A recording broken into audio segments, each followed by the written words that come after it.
சட்டமன்ற தேர்தலுக்காக காங்கிரஸ் சார்பில் அமைக்கப்பட்டுள்ள 5 பேர் கொண்ட குழு நாளை திமுக தலைமையை சந்திக்க வாய்ப்பிருப்பதாக கூறப்படுகிறது.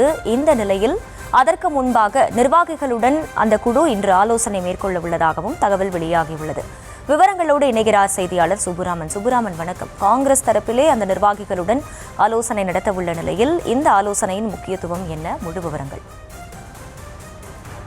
வணக்கம். தமிழ்நாடு சட்டமன்ற தேர்தல் அடுத்த ஆண்டு நடைபெற உள்ள நிலையில் தமிழ்நாடு காங்கிரஸ் கமிட்டி அதற்கான தேர்தல் பணியை முன்கூட்டியே தொடங்கி இருக்கிறது.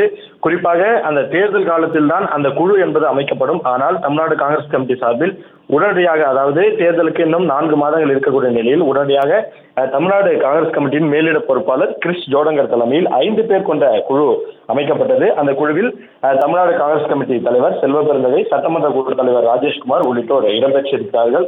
இந்த குழு அமைக்கப்பட்ட 2 நாட்களிலே சத்தியமூர்த்தி பவனில் அந்த குழு கூடி ஆலோசனை மேற்கொண்டது. அப்பொழுது மூத்த நிர்வாகிகள், அதே போல முன்னாள் மாநில தலைவர்கள் உள்ளிட்டோரை அழைத்து அவர்களுடன் இந்த தேர்தல் பணி குறித்து ஆலோசிக்கப்பட்டது. இந்த நிலையில் தான் இன்னும் 1 வார காலத்தில் நாங்கள் திமுக தலைமையை சந்திப்போம் என்று அப்பொழுதே கூறியிருந்தார்கள். இந்த நிலையில் தான் நாளை மாலை தமிழ்நாடு முதலமைச்சரை சந்திப்பதற்காக நேரம் கேட்டிருப்பதாகவும் அதற்கான வாய்ப்பு இருப்பதாகவும் தமிழ்நாடு காங்கிரஸ் கமிட்டி சார்பில் தகவல் சொல்லப்படுகிறது.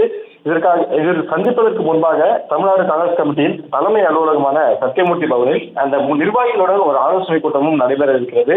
இந்த ஆலோசனை கூட்டத்தில் அனைவரும், அதாவது யாருக்கெல்லாம் அழைப்பு விடுக்கப்படுகிறதோ அவர்கள் எல்லாம் தவறாமல் கலந்து கொள்ள வேண்டும். முக்கியத்துவம் வாய்ந்த இந்த கூட்டத்தில் அனைவரும் கலந்து கொள்ள வேண்டும் என்று இந்த சுற்றறிக்கையானது அனுப்பப்பட்டிருக்கிறது. குறிப்பாக தமிழ்நாடு காங்கிரஸ் கமிட்டி சார்பில் ஏற்கனவே கடந்த சட்டமன்ற தேர்தலில் 25 தொகுதிகளை பெற்றோம். ஆனால் இந்த சட்டமன்ற தேர்தலில் அதைவிட கூடுதல் தொகுதிகளை பெற வேண்டும் என்று அவர்கள் வலியுறுத்தி வந்தார்கள். ஆட்சியில் பங்கு என்று பல்வேறு விஷயங்கள் காங்கிரஸ் கமிட்டியின் 2ஆம் கட்ட தலைவர்கள் சார்பாக சொல்லப்பட்டாலும் தற்போது இந்த குழு நாளை ஆலோசனை மேற்கொள்ள உள்ள நிலையில் காங்கிரஸ் கமிட்டி எந்தெந்த தொகுதிகளில் வலுவாக இருக்கிறது, எத்தனை தொகுதிகளை நாம் கேட்கலாம் என்பது குறித்து பல்வேறு விஷயங்களை அவர்கள் அந்த நிர்வாகிகளுடன் பேச இருக்கிறார்கள். அவர்கள் நிர்வாகி தரும் பட்டியலை வைத்துக் கொண்டுதான் நாளை மாலை அவர்கள் அந்த திமுக தலைமையை சந்திக்கும் பொழுது அவர்களிடம் உடனடியாக எங்களுக்கு இத்தனை தொகுதிகள் வேண்டும், அதே போல நாங்கள் இந்த தொகுதிகள் எல்லாம் வலுவாக இருக்கிறோம் என்பது குறித்து நிர்வாகிகள் சொன்ன கருத்தின் அடிப்படையில் நாளை மாலை அவர்கள் இந்த குழுவானது திமுக தலைமையை சந்தித்து வலியுறுத்த இருப்பதாகவும் சொல்லப்படுகிறது. இந்த குழுவின் ஆலோசனை தான், இந்த குழு ஆலோசனை செய்து முடித்த, அதாவது 3 கட்டமாக நாளைக்கு இந்த குழு ஆலோசனை நடைபெறுகிறது. குறிப்பாக மூத்த தலைவர்கள், அதே போல காங்கிரஸ் கமிட்டியினுடைய அமைப்புகள், அதே போல வார்ரூம் தேர்தல் பணிக்கு அமைக்கப்பட்டிருக்கூடிய அந்த வார்ரூம் நிர்வாகிகளுடனும் இவர்கள் ஆலோசனை செய்கிறார்கள். தேர்தல் பணி எப்படி இருக்கிறது, நம்முடைய அந்த பலம் எந்தெந்த தொகுதிகளில் எந்த அளவிற்கு இருக்கிறது என்பது குறித்து ஒரு முழு டேட்டாவும் அவர்கள் எடுக்க சொல்லியிருப்பதாகவும் அதன்படியே அவர்கள் நாளை மாலை திமுக தலைமையை சந்தித்து வலியுறுத்த இருப்பதாக தகவல் வெளியாகி இருக்கிறது.